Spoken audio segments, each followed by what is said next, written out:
Golden's Bridge, New York. 4:46 p.m. Father of three, Ray Romano, is leaving on a business trip to Europe. Lynn, are you almost done, honey? Just finishing up. Is it time already? It's time. I just made partner in his accounting firm that he worked for his entire life. He was just an all-around good man. I'll see you next week. Please call. Of course.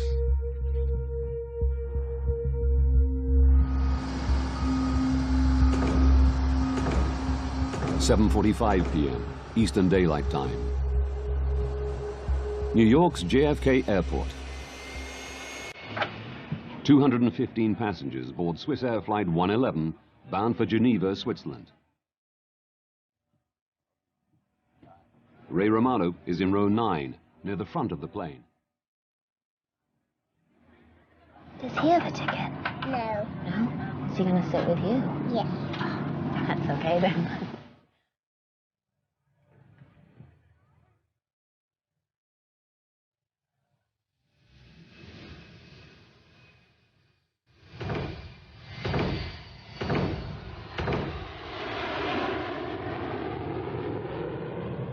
Captain Urs Zimmermann and First Officer Stefan Löw will fly through the night on the 8-hour journey.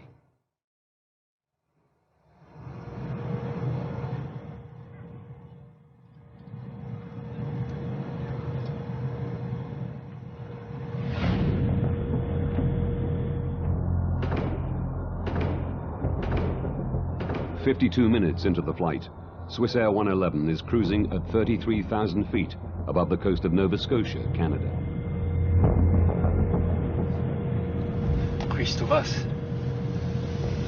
Ja, Mo, ich schmecke da schon etwas da. Aber ich weiß auch nicht, wo das ist.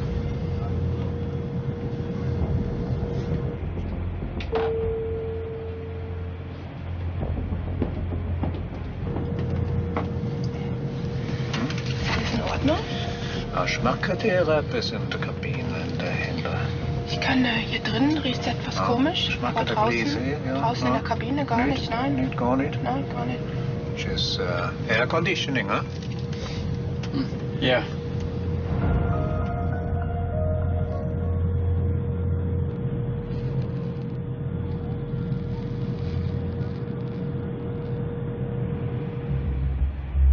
How about we colour in a space rocket? I'm going to just look for pink and purple. Thank you. Just perfect.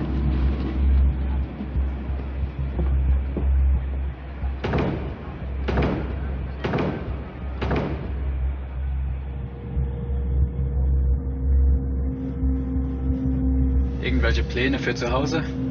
Wir können mal segeln an Zürichsee. Ah, super.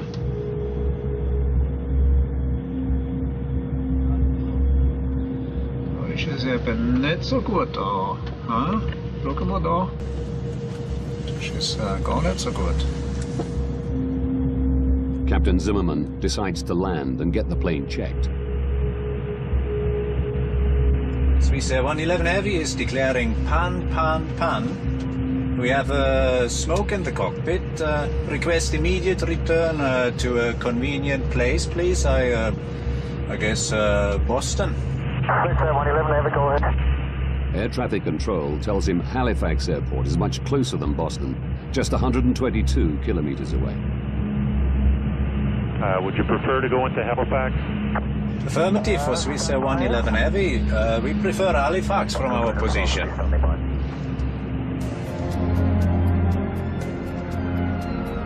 The airport prepares for an emergency landing.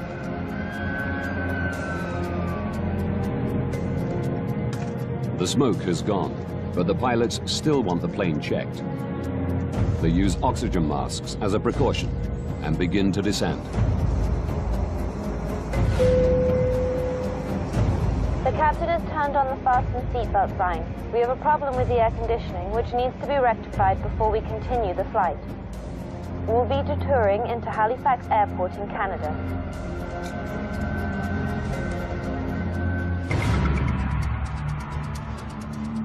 Moncton Air Traffic Control Center, New Brunswick. I had a quick look on my radar to see where the aircraft was and estimated that it was about 20 minutes away from the airport. It's Bill Pickrell's job to guide the plane safely into Halifax. It was going to be a fairly straightforward operation because they were lined up almost perfectly for a straight approach at that point. Swissair 111, good evening. Can I vector you to set up for runway 06 at Halifax? Yes, vectors for 6 will be fine. Swissair 111 heavy. Okay, it's a back course approach for runway 06. We're 30 miles to fly to the threshold. We need more than 30 miles. Swissair 111, roger, turn left, heading out 0130. The plane is too high to make it into Halifax on the first pass.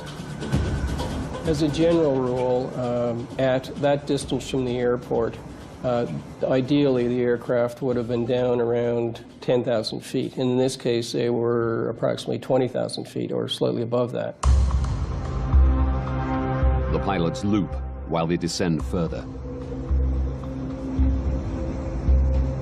Swissair 111, when you have time, can I have the number of souls on board and the amount of fuel you have left? Roger, we must dump some fuel. Maybe do that in this area during descent. My reaction was to turn to my colleague and say, oh no, he has to dump fuel now, and then immediately look to see where it would be safe to do it and at the same time keep him close to the airport. Pickrell suggests they dump over the airport or detour further and dump over the ocean. The pilots choose the ocean.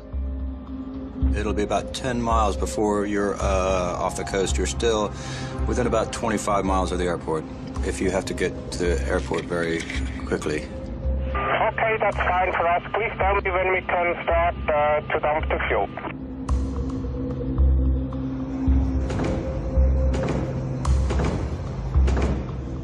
The captain starts Swissair's procedure for dealing with smoke of unknown origin. Captain, bus switch selected, confirm. He cuts unnecessary power to the cabin.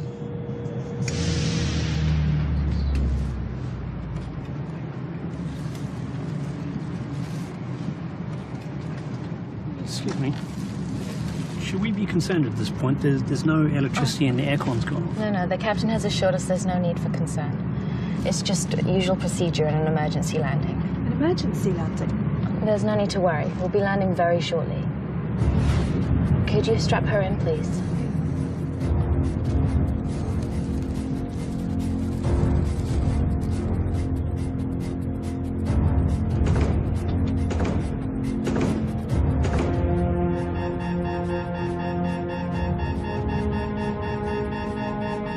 Wir haben den Autopiloten verloren.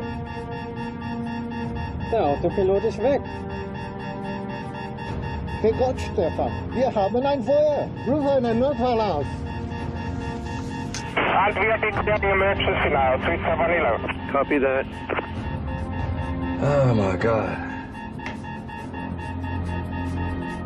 The aircraft is at least 6 minutes from the airport. In the background, I could hear a master warning tone to the pilots, and I had no idea of what that meant.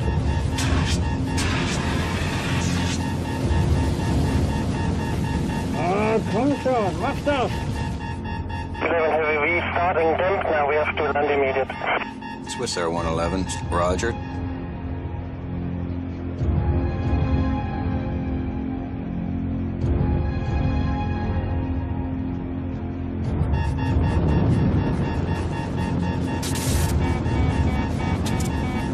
Wir haben die Hauptflugkontrollanzeige verloren.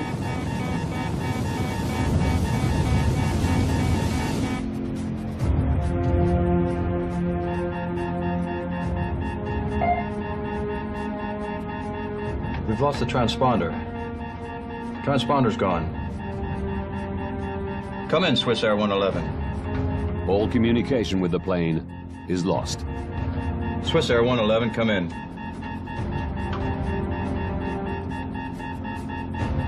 Air traffic controllers can now only follow its path on their radar. Swissair 111, come in. We noticed that the aircraft had turned away from the airport and was proceeding westbound down the coast. And that was when we realized that something had gone horribly wrong.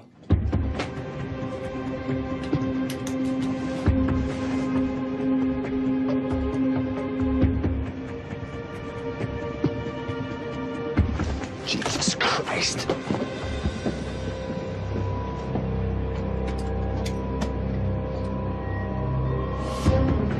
Please, we have seats at the back. Go straight down. My colleagues will help you.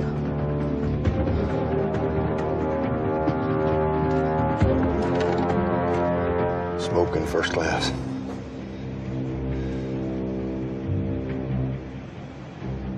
For 6 minutes, Bill Pickerel watches the plane's erratic course. It was a very, very helpless feeling to just sit there and not be able to do anything about it.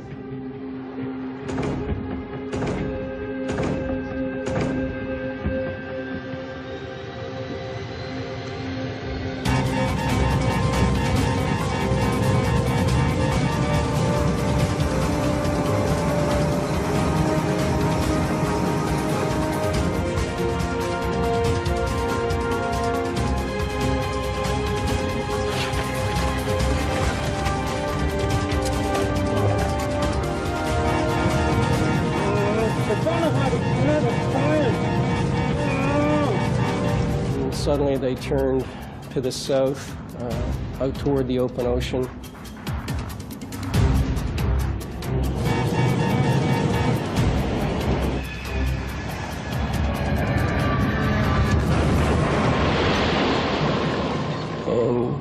And the aircraft disappeared. Oh my God, I think we've lost her. I think we've lost it. Swissair 111, come in. Swissair 111. Oh my God.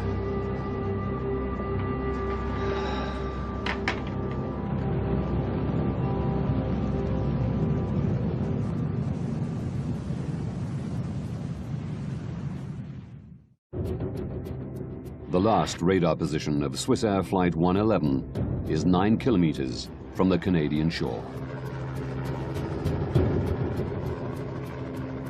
As word spreads, local fishermen head to sea, intent on rescuing survivors.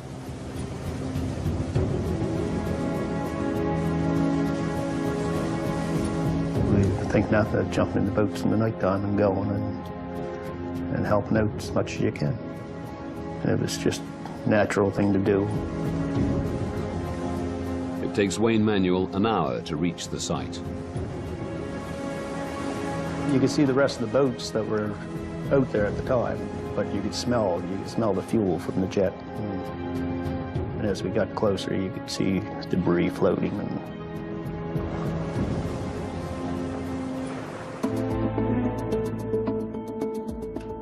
865 kilometers away, in Goldens Bridge, New York, Lynn Romano is catching some news. The pilot managed to radio there was smoke in the cockpit before the plane disappeared off radar at 1,000 feet of altitude. I saw that there was a plane crash, which always sent chills through me. And I made the sign of the cross because I wanted to, you know, pray for these people, whether they were alive or dead. No one knew then. It was on a flight out of New York on its way to Geneva. Tom, tell us what you've been seeing and hearing from your position. The more I watched the news, the more I realized that this was his flight. All evening long, emergency vehicles have been positioned along the coastline waiting for possible survivors. I called the 800 numbers and I said, look, you know, it's Swissair Flight 111. He's in seat 9F. I have all of the information here. Somebody's got to tell me that he was on this aircraft. Was it Swissair 111? I knew that it was the same aircraft.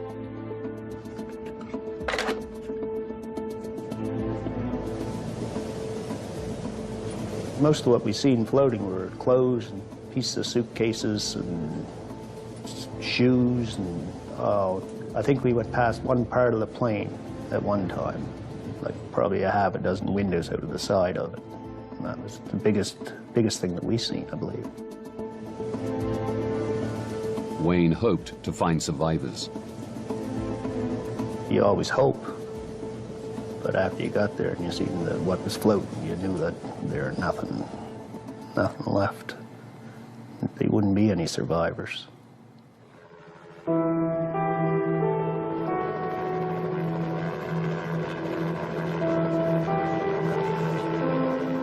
The devastating news is confirmed at daybreak. All 229 people on board Swissair Flight 111 have perished. They basically told me, you know, there were no survivors, and I really don't remember much after that. It felt like my whole soul was being sucked out of my body.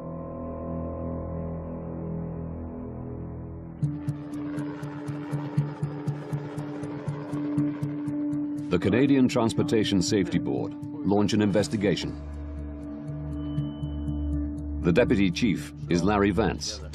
He has 31 years' experience as a pilot and 14 as an air crash investigator.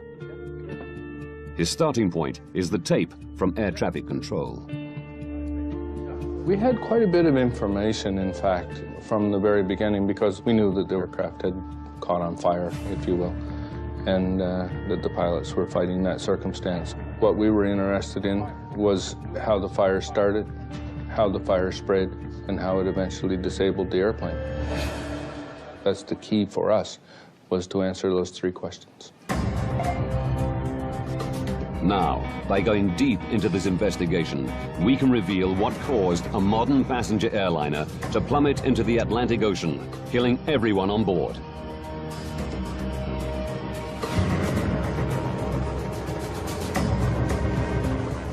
Before investigators can establish what caused the fire on Swissair 111, they must recover the wreckage. Over 20 agencies from Canada, the US, and Europe are drafted in to help. Personal effects and wreckage wash ashore along 200 kilometers of rugged coastline. You will find human remains. Can't tell you how to deal with it, just deal with it and get on with the job. Only one body is found intact.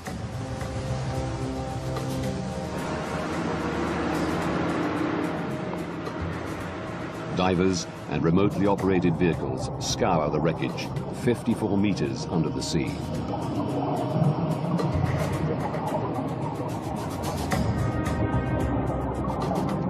It was very critical for us to try and recover the black boxes, because that's where you get a lot of the basic information about what was happening in the cockpit. So we were very anxious to get our hands on those.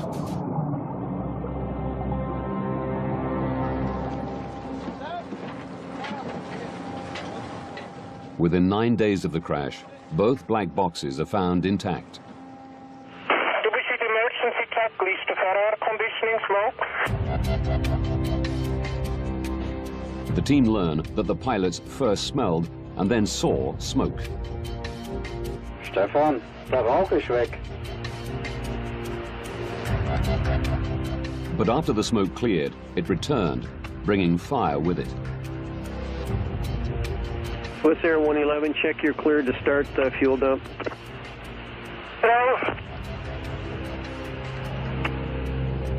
But investigators learn little more. The information for the last 6 minutes on both recorders was missing, so that was a bit of a disappointment to us. We thought we were going to have the information all the way to the impact, but in fact we didn't. The black boxes don't provide any quick answers. But Vance is confident the plane's wreckage holds more clues.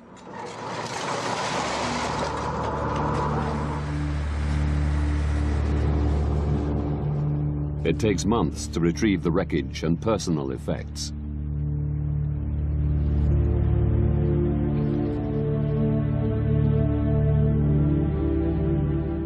Bereaved relatives are invited to come and reclaim their loved ones' possessions. The carnage was unspeakable. I mean, there were suitcases that looked like a demon could have shredded them. And yet there were certain things that were just in perfect condition that they just, you know, picked up out of the water. Lynn sees her husband's notepad with the shopping list he wrote that morning. The fact that, you know, his notepad was there that I could read, magazines were intact, but none of the passengers except one. And when I asked them, you know, why? How could this be? Basically, they just explained it as the G-force and, you know, what happens, and then I wish I never asked.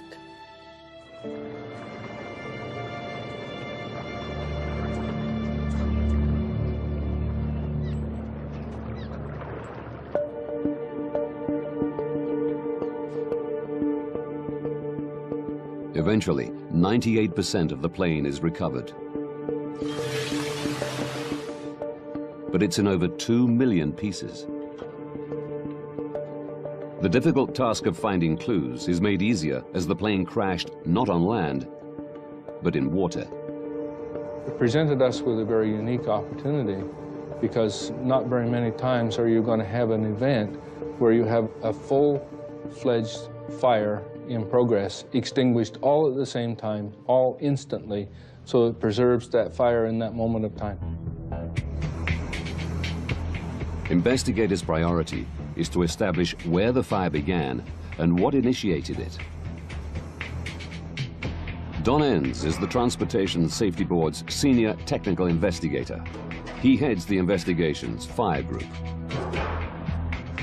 The first bits that came up that were identified as fire damage were from the either the cockpit or the first-class galley or the first-class compartment. So we're looking at that area. Seeing that all the fire-damaged wreckage is from the front of the plane, the team decides the best way to understand what happened is to reconstruct it. Like a 5,000-piece puzzle, the wreckage is painstakingly attached to a full-size wire jig. As you put more of the stuff together, the picture became more and more clear. I can remember looking at the roof of Galley 1 in particular and seeing all the heat damage from the outside in, which is actually putting the heat source above the galley. The reconstruction shows that the fire was raging not in the galley, but out of sight, above it. In the attic space, which runs the full length of the plane. It houses electronic equipment, wiring, air conditioning components, and insulation. There were no smoke detectors in the attic, and no requirement to have them. Passengers would have absolutely no idea what was going on until the fire actually came through the ceiling, and even that would only have happened in the first-class galley, maybe into the first-class section. At the back of the airplane, business class and economy class, they would have absolutely no idea that anything was amiss. A bulkhead wall divides the attic into 2 compartments, with a small tunnel for wiring to pass through. By understanding who could smell the smoke when, from the black box recordings,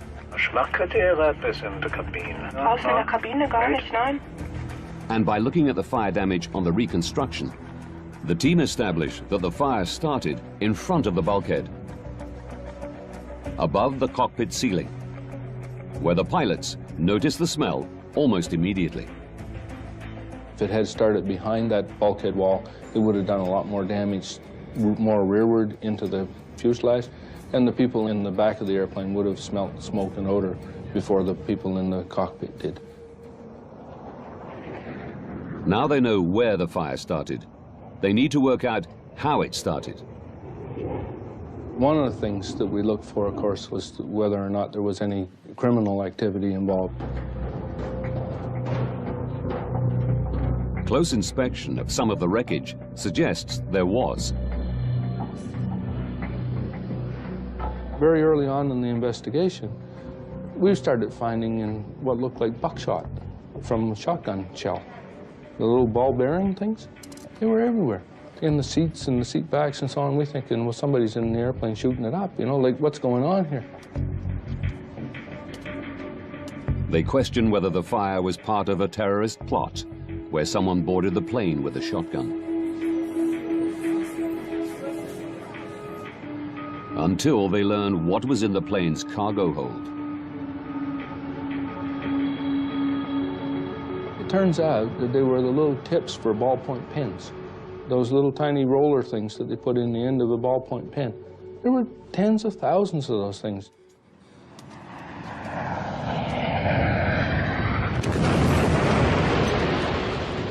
The plane hit the sea with such force, it shot the ball bearings through the cargo hold into the cabin and cockpit. With criminality ruled out, Vance and his team must consider other possible causes of Swissair 111's fire. We know where the fire started. We knew it was up above the ceiling in the cockpit area. And then you start looking for potential ignition sources up there. And right away, the obvious one that comes to mind is wiring. The plane housed 250 kilometers of wiring. 3,000 pieces have been collected from the crash site. Air crash investigator Jim Foote knows his team's task is enormous. First, they must try to identify where each wire came from. The B wires were from basically in the cockpit back to the first door. So those wires we were definitely interested in. Any wire that began with the letter B, we wanted. Now we're going to be examining every inch of this wiring. Jim's team search for damaged or missing insulation to see if they can find the wire that ignited the fire. Any wire, if you get the wire rubbing against a metal piece, then you can wear through that insulation. And if that wire is powered, then you could have an arcing event as it touches that structure. An arcing event is an electrical discharge which leaps from an exposed live wire. Like a tiny bolt of lightning, it creates a split-second flash of light and intense heat. This arc melts the wire's copper threads, leaving a telltale copper ball. It's these copper balls the team search for. They find 20 wire segments that had arced. Most of them ran through the ceiling of the cockpit. Any of them could have sparked the fire. 8 of the wire segments powered the state-of-the-art personal in-flight entertainment system, which was fitted to the first and business class cabins in the year before the disaster.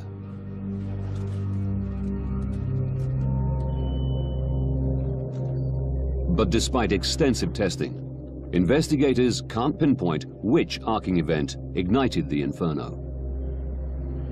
Quite disappointed with all the effort that we had put in, all the material that we had recovered, that we hadn't isolated ourselves down to the lead event arc.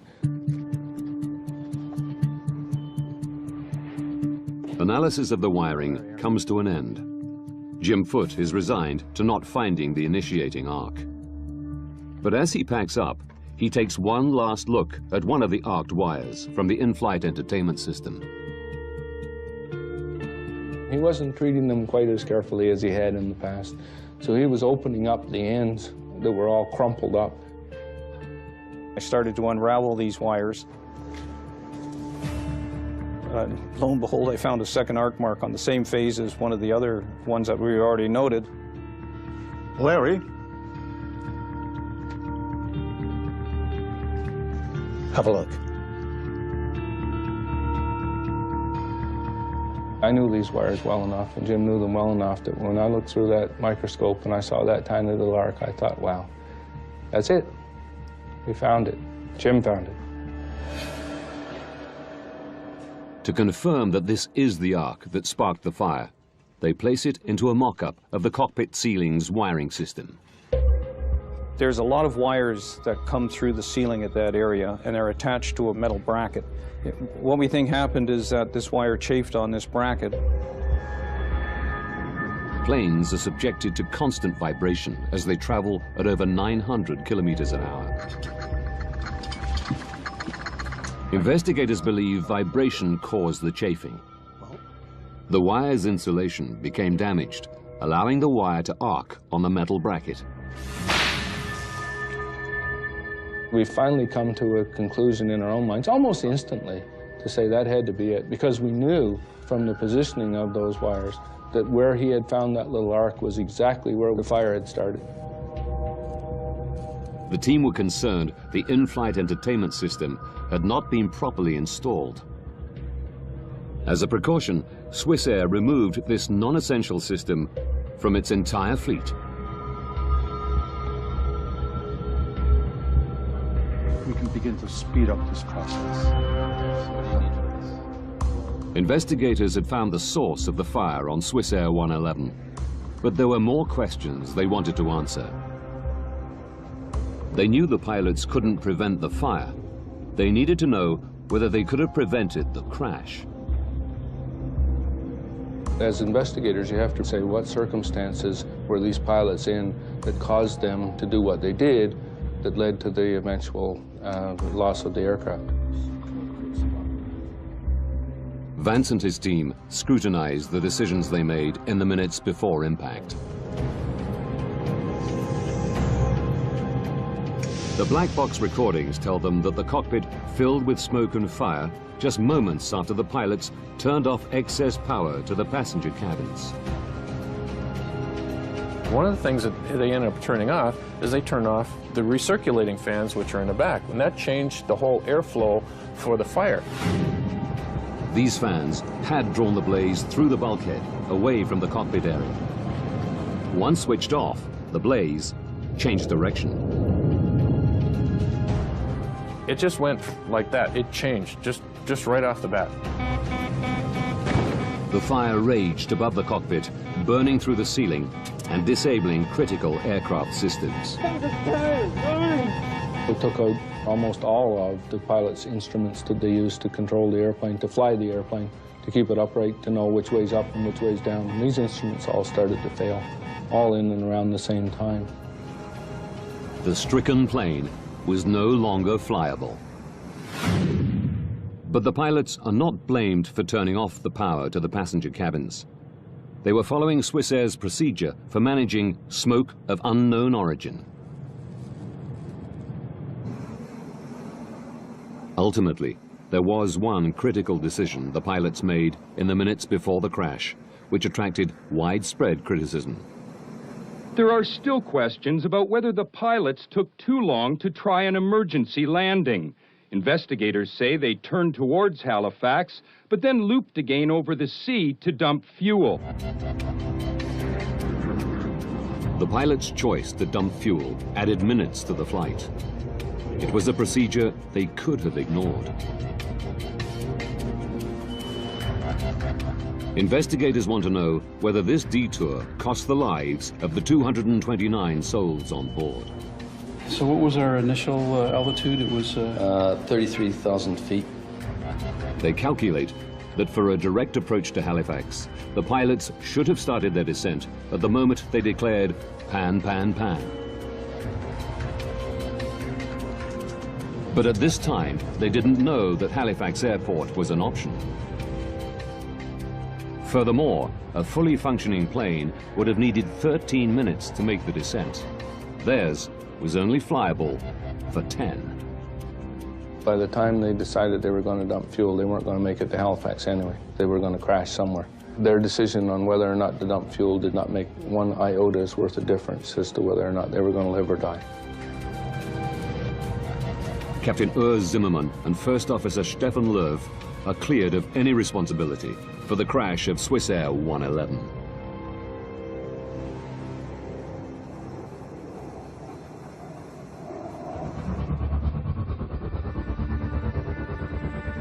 The investigation team successfully reconstructed the front of the plane, established where the fire began, and found the arc that sparked it. But they know a single spark did not bring the airplane down. To prevent future fires, the team needed to find out what had been burning. The threat to the airplane, in fact, was what was fueling the fire. If you have flammable material in such abundance that is capable of burning the airplane up, that's the real threat to the airplane.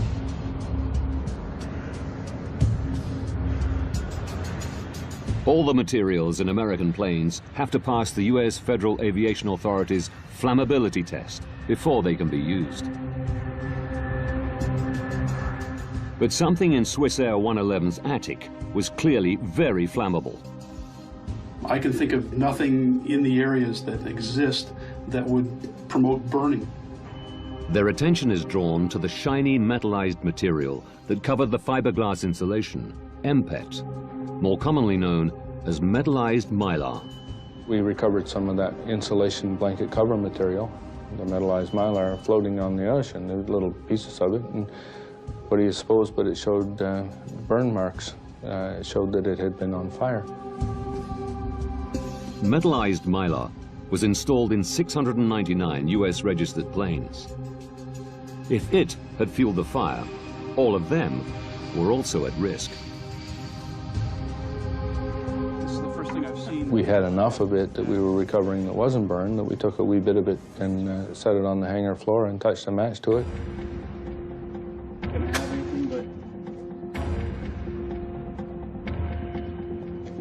Oh my God, look at that. That's incredible. And what do you know, it burned like crazy, very flammable. And we thought, man, this airplane is full of that stuff. Vance is confident that metallized mylar fueled the fire on Swissair 111. Yes, we think we've come across what might be the problem. He immediately informs the US Federal Aviation Authority. It's caught fire. They had flame-tested metallized mylar more than 10 years earlier and passed it for use. One of the things that we did was to go back and look at the history of this metallized mylar to see if there had been previous opportunities to identify that as a hazardous material.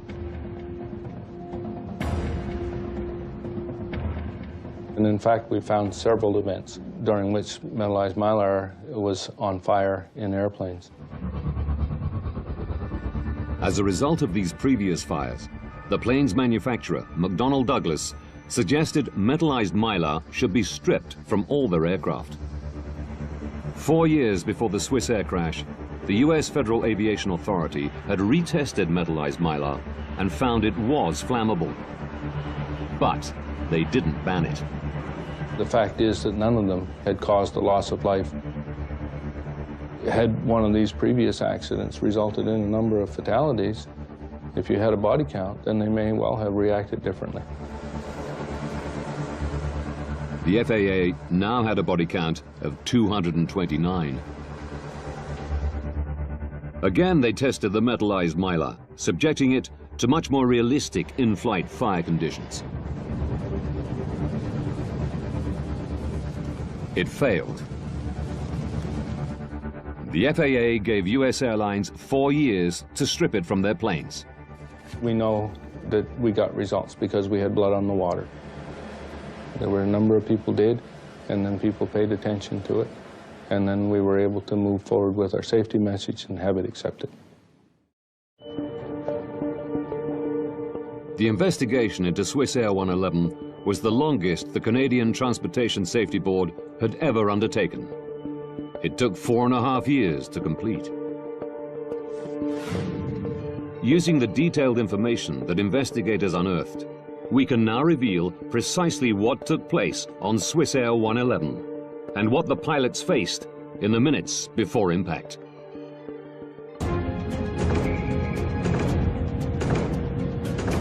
"21 minutes to disaster. A wire in the attic arcs, igniting metallized mylar. The pilots smell something strange, but think it's an air conditioning problem. 18 minutes to disaster. Seeing smoke, they decide to land and head towards Halifax. 16 minutes to disaster.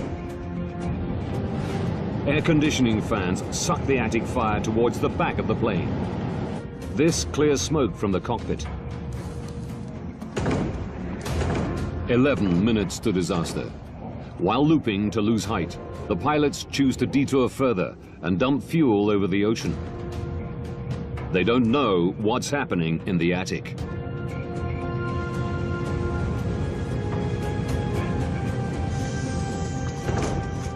Eight minutes to disaster. The captain cuts power to the cabin.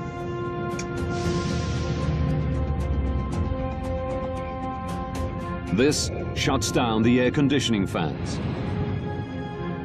allowing the inferno to rage directly above the cockpit. 7 minutes to disaster. The blaze destroys the autopilot system, forcing the pilots to fly manually. Only now do they realize the enormity of the problem. Investigators suspect Captain Zimmerman fights the fire, leaving First Officer Lerv to fly the stricken plane. 6 minutes to disaster. The fire disables the flight displays, communications with air traffic control, and the black boxes. In the searing heat, First Officer Lerv struggles to keep control. But the plane is no longer flyable.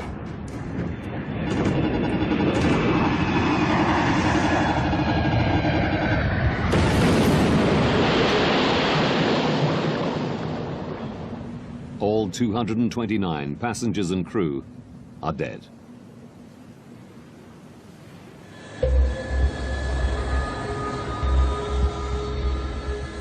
To ensure against further loss of life, Canada's Transportation Safety Board made recommendations. Many have been adopted globally by the aviation industry. They suggested that procedures for dealing with smoke of unknown origin be radically rethought.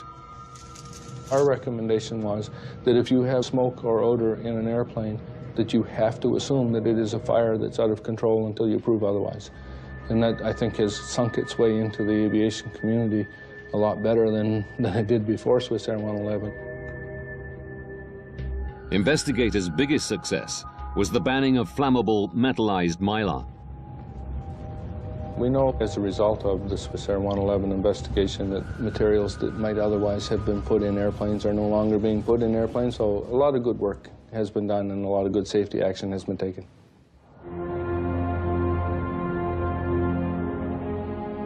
While metallized mylar is no longer used in Western countries, airlines in some developing countries have not been persuaded to remove it from their planes.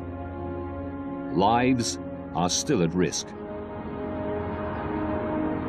The next steps to make air travel safer may only be taken after another tragic incident. There has to be another event which refocuses people's attention, and that you have to say, we told you so, and you didn't fix it, now you better fix it because it's going to happen again. You cannot make people make change unless they feel a liability.